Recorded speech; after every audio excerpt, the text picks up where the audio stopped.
is going on, ladies and gentlemen? Jose here at the First Round Bite Podcast, accompanied by my boy, Mr. Soss. What's up, guys? Josie, it's been a while. Holy crap, dude, it has been a minute. It has been a while. I apologize for all our viewers, our listeners. I am sorry. I was gone for a week, and then we've just been super slammed at work. Yeah. But things are looking better, so fingers crossed that it stays that way. That's right. But we're back. We are back. 4 weeks later, we're back. That's right. And so today, we got a lot to talk about, don't we? We are going to try our best to kind of catch up 4 weeks, 1 through 3, that we have been gone for. Yeah. And obviously, if any of you guys have been watching any of football lately, the foosball, you will know that there's been a lot of crazy shit that's gone on this season so far. Oh, yeah. A lot of crazy stuff. Dude, you know what's crazy? So everything. Yeah. So I forgot what Monday was. As we speak, we're going into week 4. So today is Wednesday, tomorrow is Thursday. So week 4 officially starts tomorrow. That is correct. But if you think about it, that's almost a quarter of the season. And almost a quarter of the season. And yeah, not only did we just now start, but our last episode was during preseason. Yeah, that's not good. We won't talk about that. But yeah, so welcome to episode 7. We're glad you're here. We're glad you're sticking around with us and everything. Might I remind you that we are on all the streaming services. We'll get into a little bit of that later on. But like you said, we got a lot to unwrap. Let's go ahead and start with some of the craziness that started in week 1. Week 1, you know where I'm going to start it at? Absolutely. Where? Absolutely. Go ahead. Go ahead. Okay. Week 1. So I was in Dubai for that Cowboys Buccaneers game. I woke my ass up at like 4:30 in the morning to watch it, to live stream it on my phone, and boy, was it a hell of a game. Do you remember it? Bits and pieces of it? I remember bits and pieces of it, but that was, like you said, that was a hell of a way to start off the season. Dude, it was a great way. Such a great game too. Like it was super competitive and everything. I don't remember a whole lot of it because, of course, it was close to 4 weeks ago at this point. Yeah, it was a long time ago. But it was nasty. It was insane. Dude, it was back and forth the whole game. It really was. And I only got to watch bits and pieces of it because I was at work. Uh-huh. So while you were enjoying your vacation, I was still toiling away. Oof. But yeah, so I think I got to catch the tail end of it, and then I watched some of the highlights. And like you said, it was back and forth, back and forth. It was nuts. Dude, I think that game here, let me pull up the stats real quick. So good Lord, you can hear my dog just scratching away. He's fiending. Okay, so we got Dak Prescott threw for 403 yards, 3 touchdowns, 1 interception. God. Brady on the other end, 32 for 50, 379 yards, 4 TDs, and 2 interceptions. And if I remember correctly, those 2 interceptions were technically like not his fault. Not really on him, yeah. And see, that's one thing that I always kind of I feel weird about, because whenever you look at the stats and everything, some of these stats are super, super, super misleading, because you can look at it and you could see that maybe a player threw for 2 or 3 picks, but then whenever you actually dive down into it and watch the highlights and everything, it might be one of those bullshit tip balls. Oh, yeah. Or his receiver just didn't run the right route and everything. So, and honestly, a lot of people will probably say that is on the quarterback and everything because of the communication issues. But a lot of times, especially a lot of the interceptions that I've seen so far this season, they have been not necessarily on the quarterback. Right. It's just been miscommunication. Yeah. Which could possibly be because of, I know that a lot of teams during the preseason stuff, they had limited playing time for their starters. Mm-hmm. So that created a lot of miscommunication and stuff. So, but yeah, no, it was a great way to start the season off. It was nuts. Dude, one of my biggest surprises for that game, well, 2 of them really, Antonio Brown. Mm-hmm. Well, he caught that deep ball. I can't remember how long that touchdown pass was, but I remember it was like it was a good connection. Oh yeah. He finished with 5 catches, 121 yards, and 1 TD. It says here 47 long, so it was a 47-yard bomb from Brady. And then another one that may or may not surprise some of you guys, but Rob Gronkowski. So he's been tearing it up so far. He's been killing it. Dude, last year I wasn't too impressed. He took the year off, came back. He kind of had like not a Rob Gronkowski season, mm-hmm. but this year, dude, he has been on a tear. Oh my God. He's found the fountain of youth, and I think the fountain of youth's name is Tom Brady. I mean, they've always had a great connection, regardless. Always. But like you said, so far this season, it has been nuts. I think he actually, I want to say he leads all tight ends right now with TDs? with TD catches. I think so. Because I think he has 5 for the season. 5 or 6. I think it's 5. You might be right. And I think 1. Yeah, we'll see. My phone's super slow right now, so Blame it on the phone. I've got to blame it on the phone. Anyways, let's move on, man. So I'm here kind of going down like the score. What do you call it? The scoreboard For week 1? For week 1. I was about to say, I'm wondering if you're about to talk about the one that was surprising to me too. I don't think so, but I'm just going to hit on this real quick. Okay. I am I wouldn't say extremely. I'm pretty disappointed in the Falcons. Okay, yeah. That completely different, but agreed. They have played terrible all season long. I mean, yeah, granted, we're going into week 4. You know, we just got done week 3, whatever, but that's still 3 games. They have not looked good. They have not looked good. They look uninspired. I don't know, man. I think Matt Ryan's time might be coming to an end here soon. Yep. Who's their backup, do you know? I really have no idea. The one thing I do know that has changed dramatically from the Falcons last year to the Falcons this year, I don't know if you remember, but they actually got a new head coach. It's the former offensive coordinator for the Titans. Arthur Smith, isn't it? Art Smith, yep. And so, I mean, a lot of people are just like, well, I wonder if Vrabel, which is the Titans head coach, wonder if Vrabel made him look a little bit better, or if maybe him having Dehan or King Henry and Tannehill and A.J. Brown kind of made him look a little bit better than he actually was. Maybe it's fool's gold. We don't know. Usually week 1, I don't put a whole lot of stock in it because, I mean, week 1 is usually a crapshoot, but they've looked bad all year so far. Oh yeah, dude. And I had such high hopes for Calvin Ridley. Not that he's doing bad. He's not doing bad. He's doing good, but he's not having so far the season that I thought Calvin Ridley would have with the departure of Julio Jones. Yep. You know what I'm saying? Like I said, he's not doing bad, but he's not living up to the expectations that I had of him going into the season. Correct. So if you picked up in your fantasy drafts, I have him in mine in my league. I've been kind of looking for like someone to trade him to. You know what I mean? Well, especially because I got Cooper Kupp and Adam Thielen, so he's kind of just like the weakest link out of the trio. So I'm like, he'll get you some points, but I think come midseason he'll find his groove, and I think Smith will start looking to him a little bit more. But yeah, you know, I'm really hoping so.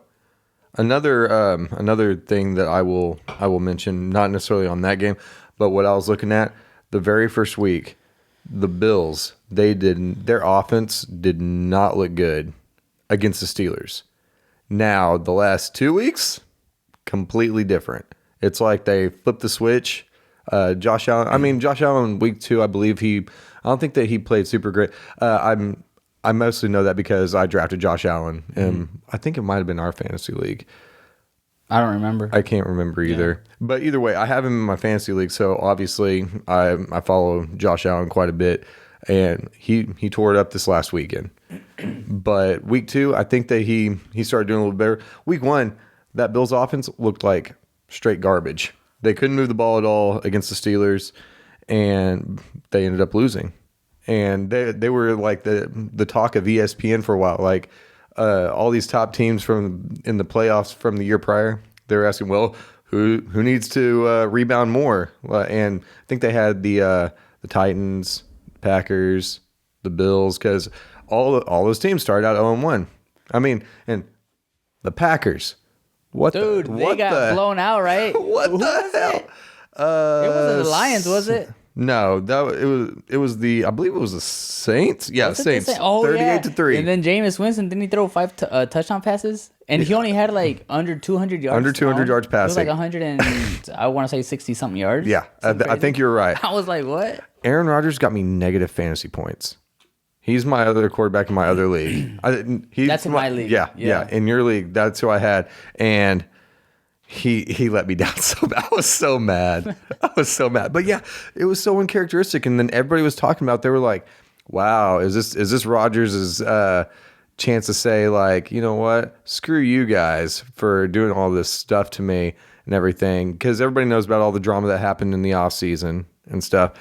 And then of course the last 2 weeks, Rodgers been tearing it up. Yep. So he putting all the doubters to shame. So, was there anything else week one that struck your interest that you were wanting to talk about? Let me ask you this one. Okay. Did you watch the Titans-Cardinals game? I did, and I watched it all the way through because I don't know if it's because I'm a glutton for punishment, but I always feel like if you have a favorite team, and I'm sure you're probably a lot like this too. If you have a favorite team, I'm gonna watch it till the very end because there's always something that I can gather from the game. Like I can either gather something positive, something even more negative, but the whole time, I was a little frustrated because, of course, we always typically start out the season really flat and everything. We have slow starts to games all the time. So I wasn't really surprised about that, but just all the mistakes that we were making, all the mistakes we were shooting ourselves in the foot, but then we couldn't contain Kyler. Dude, didn't Tannehill get sacked like 5 times? Mm-hmm. Was it 5 times? I think it was 4 or 5 times. By like Jones? Yeah, no, it was 5 times. Yeah, because Jones had 5 sacks in that game, and the Cardinals were like the talk of the town for the first 3 weeks or so. They came back down a little bit to earth. Well, shit, the last couple of weeks they almost got beat by, was it the Bengals? Week 3. I am checking that now.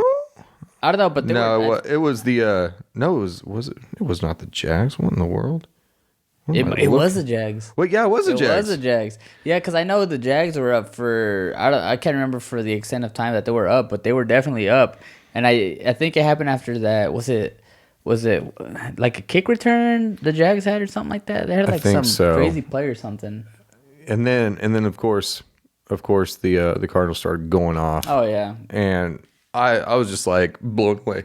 I am glad that they are playing well because typically the way I look at it is if the team that beat you is going off, then that makes you look a little bit better. Yeah. Because then that means that you don't look as bad. I don't think anything too crazy happened in week 2 because I think that a lot of the realism of the game started to come to light in week 2. So generally in week 1, you don't really like. Everybody's still kind of treating it as like the last preseason game and stuff like that. And so you don't really have a good gauge for how good a team is in week 1, sometimes even in week 2. But in week 2, we started seeing some changes and stuff because like the Bills blew out the Dolphins. Of course, the Rams were playing well. How about the Rams? The Rams. Oh my gosh. Dude, and honestly, I think that I actually called it when we had our super early Super Bowl predictions. Did you say the Rams? I did say because I said that the Rams were going to be really good with Matt Stafford. I remember you said something about Matt Stafford, and then I was kind of just like not having it. Yeah, but dude, they've been getting it. Stafford is looking like a Hall of Famer over there. Oh yeah, no joke. Like, and plus that defense, they got Aaron Donald and they've got Ramsey. Oh my gosh! And then Cooper Kupp's been going off. Dude. When you were talking about Cooper Kupp earlier, yeah, on your fantasy squad, that's what made me think about the Rams. Yeah, the Rams are doing hella good, man. Like they shut down the Bucks. Yep. So they are a serious contender, but that was just absolutely crazy. Dude. And another couple of surprise teams too for me, Raiders and the Panthers. Panthers, I think they're a fluke. Who have they played? The Jets? Yeah, they haven't played. The Texans. And they played the Saints. Was it the Saints? Yeah. They beat the Saints 26-7. Their defense is really good. I'm not a believer in the Panthers. Really? I don't like the Panthers. I don't blame you, but I will say that I do like seeing the early success of Sam Darnold. It's a Jets 2.0. With Mark Sanchez? With Mark Sanchez. I don't like the Panthers, man. I think, was it last year or the year before, the freaking Steelers, they started the season off like freaking 10-0 or some crap. Remember that? Oh, yeah, last season. Was it last season? Yeah, because everybody was talking about how the Steelers were all great and stuff, and then they literally lost just got... like so many games in a row or something like that happened. Because they had other than like 2 games where they got really, really lucky in it, they had a really soft schedule. Yeah, and that's how the Panthers is right now. Yeah, they've played nobody. I mean, exactly. I'm gonna say nobody's, but they've played easier teams. I mean, like I said, the Jets, the Texans, and if I'm correct, whenever the Panthers played the Texans, the Texans had, what's his name, David Wells, the backup quarterback, Right. Tyrod Taylor. Right. So I don't know. I still have to see more out of the Panthers to kind of like consider them even contender? a good team. Well, what about the Raiders? The Raiders? What do you think about them? I think they're going to be one of those middle of the road teams. I think the Raiders. Was it Juju the year before? He was like, the Browns is the Browns. I'm gonna pull a Jose. The Raiders is the Raiders. You don't remember that? I do not remember that. So I don't know. I'm not a big believer in the Raiders, man. Like I mean, yeah, they don't get me wrong. They look good right now. They do. But can they keep it up? Exactly. Can they be consistent with it? Can Derek Carr keep playing the way he's playing? Yeah. I haven't seen Derek Carr play at that level like consistently throughout a whole season. You know what I mean? Which is kind of crazy too, because he was mostly known for check downs and stuff. Everybody called him a check down Charlie. Well, you know what? I take that back. I think it was like 3 or 4 years ago. Derek Carr was having an MVP type season, and then he got injured. I think it was going into the playoffs. Correct me if I'm wrong. Yeah, no, he was having a good season. Do you remember that, or do you not? You said the 2017? I want to say it was like 3 or 4 years ago. They were having a really good year, and then, like I said, Derek Carr, he got injured going into the playoffs, and then... I think you're thinking... you're thinking the Wentz. You're thinking Carson Wentz, aren't you? I'm thinking about Carr. Are you sure? 100%, yeah. Interesting. Because I guess I just don't remember that. Yeah, I remember that. Because I know that in 2017, Carson Wentz was having an MVP type season, then he got injured, and then that's whenever Foles led them to... the Super Bowl against the Patriots? Yeah, we don't talk about that. Not trying to bring up old blood. All right, so moving on real quick. So one game that we can't, like, skip over or whatever, not talk about.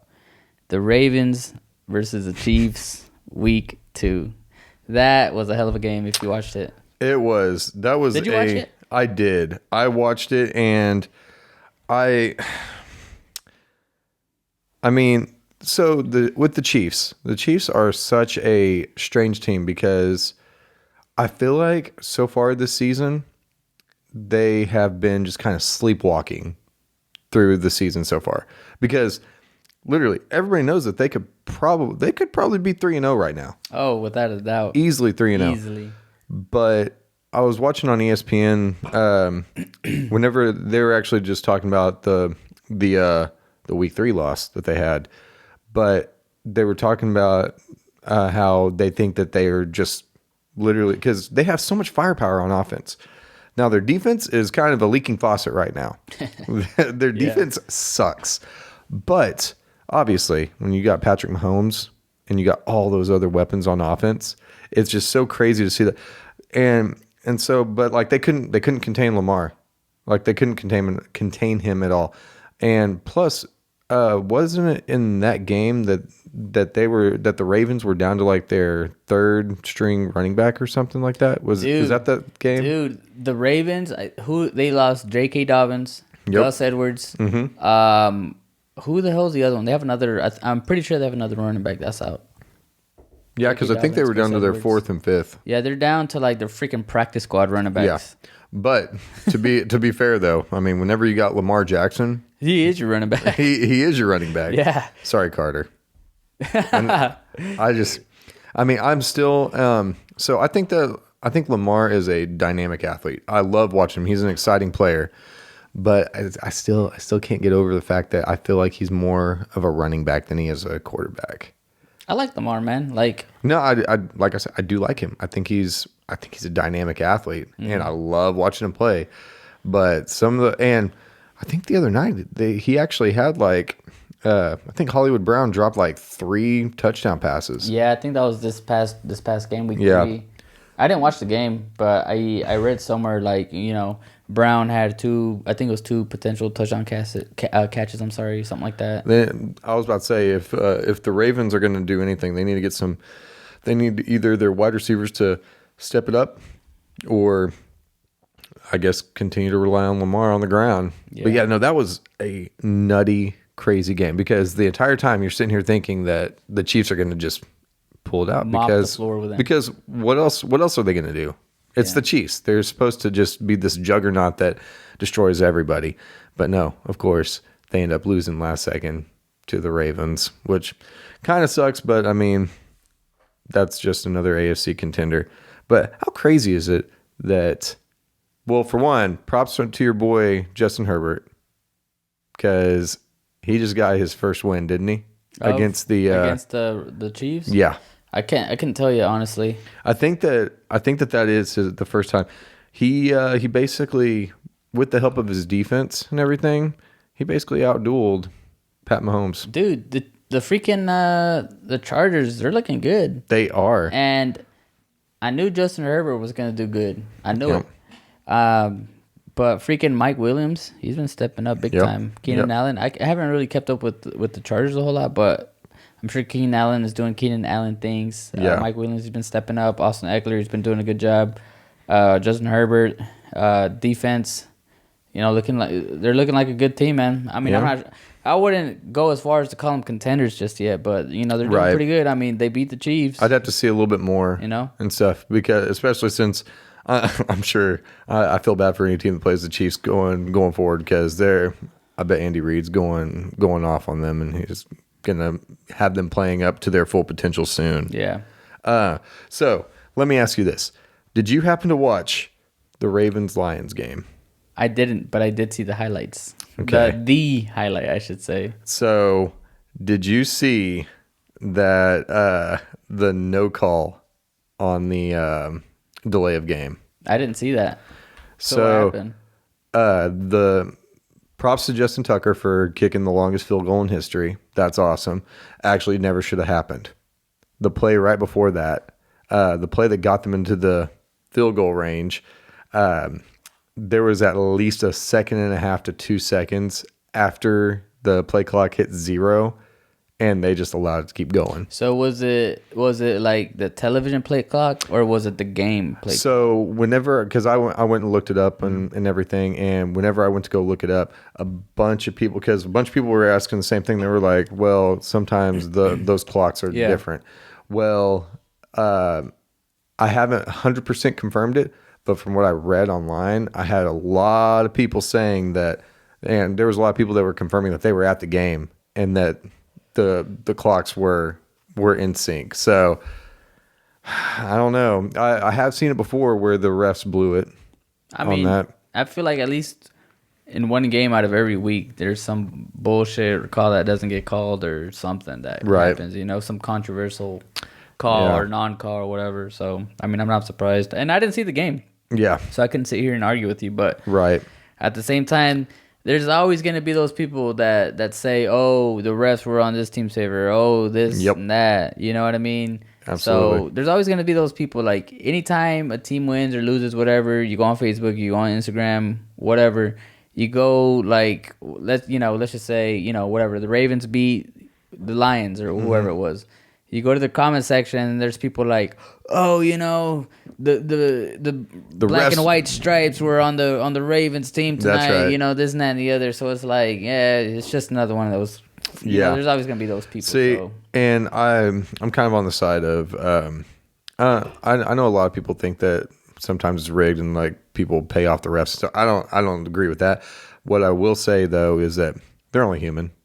Sometimes they make mistakes just like everybody else. Yeah. So man. I don't think that they necessarily should get crucified for it. Now, the thing that bothers me is whenever there's a bad call, and because most of the time whenever there's a bad call, about a day or two later, you'll see them issue out and say, hey, we messed up on that call and stuff.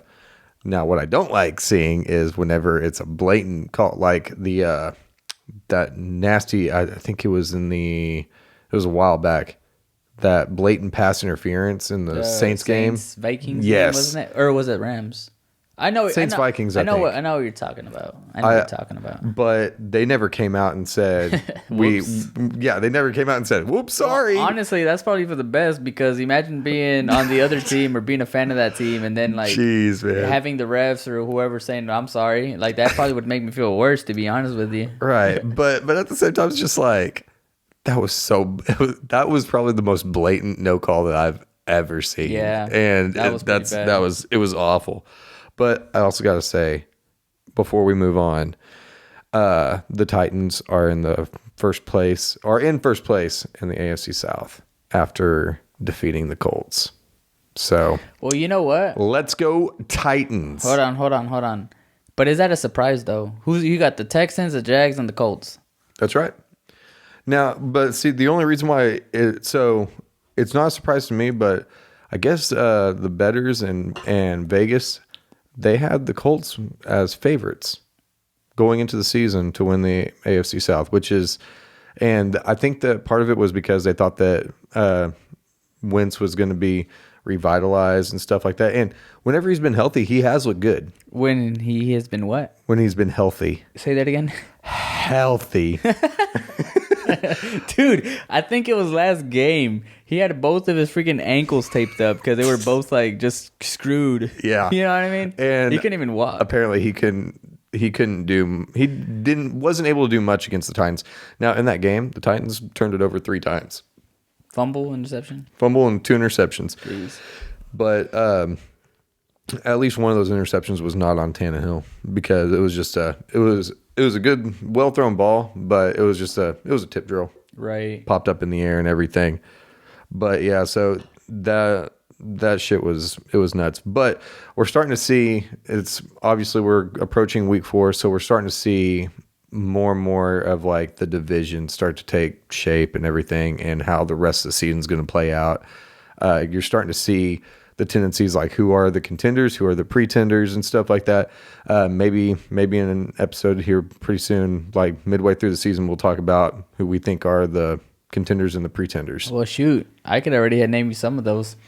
Yeah, I honestly, okay, real quick, I want to ask you about a certain team. I'm going to give you a team, and I want you to tell me contender or pretender. Easy. Cleveland Browns. Oof. Easy, right? Contenders. I agree. Dude, they look good, man. Baker's been playing good. He hasn't been playing great. He's been playing good. That defense has been playing good. Their 1-2 punch of Chubb and Hunt have been playing great. Jarvis Landry, though, he is out. I think he's out for at least a couple more games, at least. Yeah. I'm not sure what his injury was. Was it like MCL sprain or something? Ankle sprain? I can't remember. Odell Beckham Jr., he's back. I can't remember his stats for last game, but I think he had like 70-something yards or something like that for 5-6 catches, something like that. But that team is looking good, man, and it's about time because they went forever just looking like hot garbage. Yeah, at least a little over a decade. Yeah, and I know I got a bunch of friends from Ohio and everything, so I'm happy for you guys. Dude, I love the Browns. Cleveland's actually doing well. But yeah, I mean, and I actually called. I mean, he's not there yet. But I think that by the end of the season, if he continues to play well, then we could at least have Baker in the conversation as one of the top quarterbacks in the league.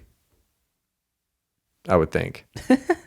I don't know, man. I like Baker, but I don't like Baker. I don't know, and I'm not hating on him. No, I think he's good, but I think he's in the right system for it, and I think that he's mostly only a good quarterback whenever he has a good running game behind him.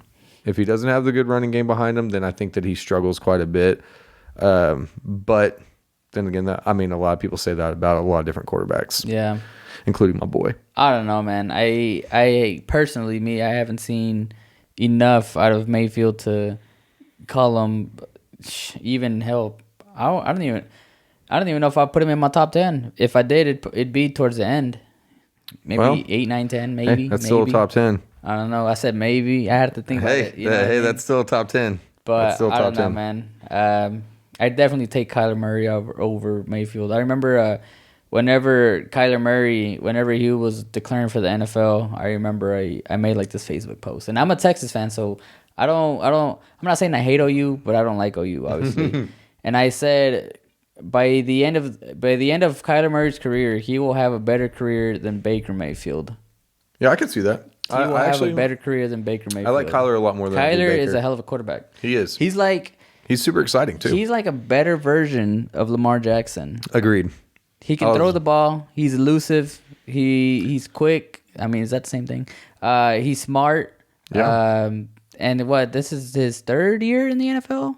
Third year. So he's only, second year as a starter, I believe. He's only getting better. You know what I mean?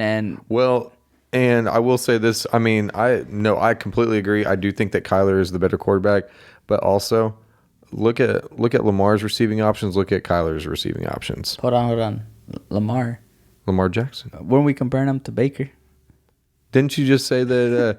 No, I was going off of I said he's like a better Lamar. Right. I mean, I guess that's right. I feel like I kind of wanted to put it in perspective because like you got to look at their receiving options. Obviously, Hollywood Brown just dropped like two. Yeah, that's true. 2 touchdown passes, and Kyler's throwing it to D Hop. Yeah. So, but no, that's not taking away anything from Kyler. But I feel because obviously, the Cardinals they're a fantastic team. They've brought together a fantastic team and pieces around Kyler, and they're really I don't even know what the word is for it, but they are propelling him and empowering him with all these different weapons and stuff, and they're all in on Kyler, and I don't blame him because he's a dynamic athlete. Yep. Who actually is playing good quarterback. Yeah, consistently. Yeah. Well, how did you do last game? You did good. Did you do good? He started out kind of shaky, but he ended up with he didn't throw a touchdown pass, but I think that he may have run it in. Yeah, he ran it in for a touchdown. So he had 7 carries for 19 yards and a touchdown, but he was 28 for 34, 316 yards and an interception. But I mean, he still completed like 70% of his passes at least. Mm-hmm. So yeah, he's doing a fantastic job and everything over there. So, so to potentially close this out, two more thoughts for you. First thought. What'd you call me? You know, the first thought. The Packers and the Niners. That game. Okay. Don't ever give Aaron Rodgers enough time to drive down the field. 49ers, you should have learned your lesson. You should never have done that. You don't give Aaron Rodgers time because what he's going to do is exactly what he just did. Well, even more so whenever you got a wide receiver like Devontae Adams on the other side. Exactly. You know what I'm saying? So you put the two together, that's it. You got a Hall of Fame quarterback on one side. You got him thrown to probably the best wide receiver in the NFL. Mm-hmm. And you gave him, 37 seconds? Something like that. Psh, you guys are idiots. Hey, shout out to Mason Crosby, too, though. Yeah. Boy, won it.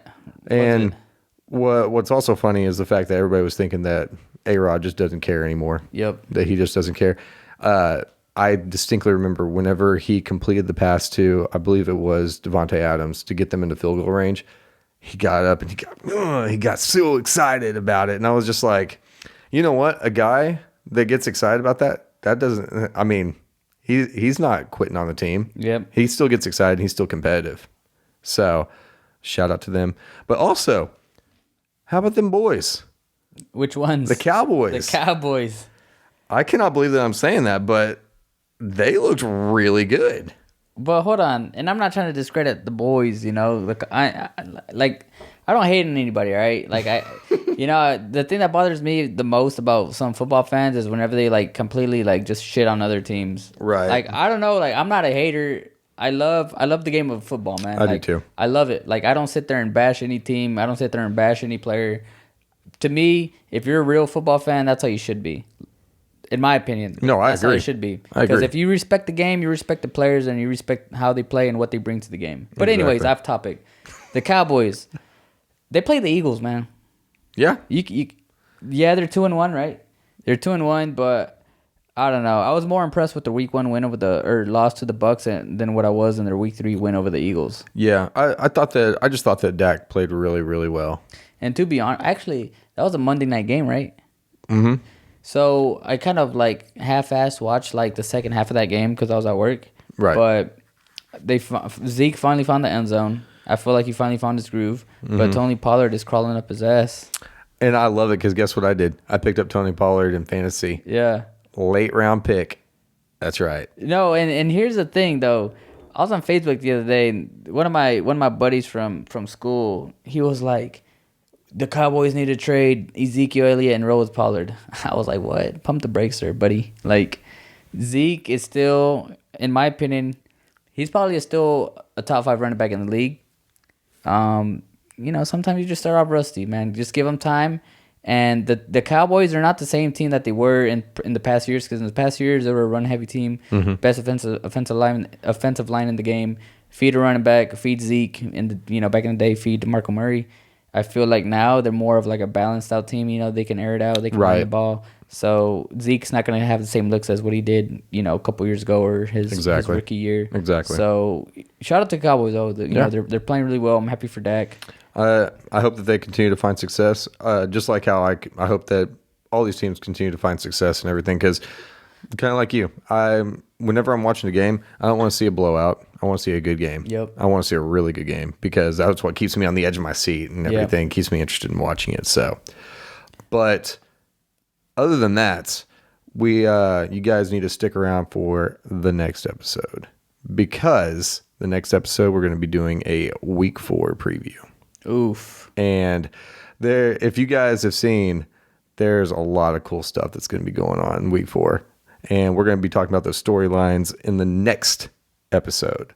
So, with that being said, my friend, do you have anything that you'd like to add to this episode? Man, shout out to everybody listening to us. I saw on the app, we have freaking followers over in Germany, freaking followers in Miami, Florida. Love it. New York. Love it. Denver, Colorado. Dallas, Texas. See, them boys are following us.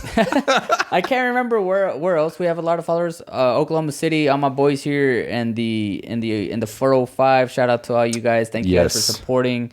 Make sure you share our podcast, whether it's Apple Podcast or Spotify, whatever, YouTube. Yeah. iHeartRadio. iHeartRadio. Help us spread the word. Tell your friends, family about us. Thank you guys so much for supporting. Follow us on Instagram at @FirstRoundBy_pod. Follow us on YouTube at FirstRoundBy. And drop us comments down on YouTube. We want to interact with you guys. If you're the guy that's freaking from Germany, we want to hear from you. We definitely want to hear from you. That's freaking awesome. That's amazing. So, it's so insane that we're going global in a short amount of time. But, just interact with us, man. We want to listen to you guys. We want to hear your opinions. Do you disagree with what we have to say? Do you agree? We want to listen to you guys, man. That's right. But that's all I got. Always make sure you're interacting with us, because we love it. The only thing I will add to it is, if you want some merch, I'm showing it off if you're watching on YouTube.